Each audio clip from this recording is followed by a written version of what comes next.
Hi friends good morning सकाळु सकाळु मु आज गोटे ड्रिंक बनाऊँगी। ये ड्रिंकटा बहुत उपयोगी और देह पाई बहुत भल गैस पाई आउ पेट कमेबा दुईटा यहाँ काम दिए है कि देखो आदि मु कौन कौन सब पकई जानापी चाहूँगे मत कमेंट करेंगे मु बतईदेवी आटा को पी पारे मसे कंटिन्यू कले गैस फैस सब ठीक हो पेट भी कमिबो सेटा निजे फील करेंगे पेट भी कमिज है। देखो ये केते परिमाण कौन कौन पकेबे और केते पानी रे फुटेबे एटा मत कमेंट कले मुझे जनईदेवी है कि देखो मोर बर्तमान रेडी होची मुझे सकाल सकाल पीबी दी टाइम पीले चलो कि ना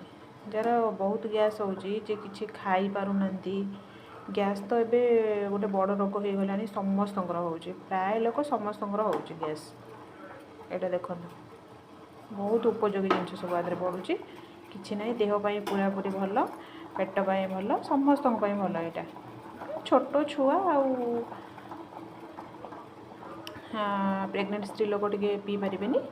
ना आउ समस्ते पी पारे प्रेग्नेंट स्त्री लोक पीले भी चलो थंडा करके आम गोटे उषुम उषुम पीवा पड़ो से गोटे थंडा करके पीवा पड़ो कि ना ये सब भल भल जिनस ही पड़ी जोड़ा आम देहपाई उपयोगी जिनस ए पड़ी जाना चाहूँगे मत कमेंट करेंगे रोची बाय।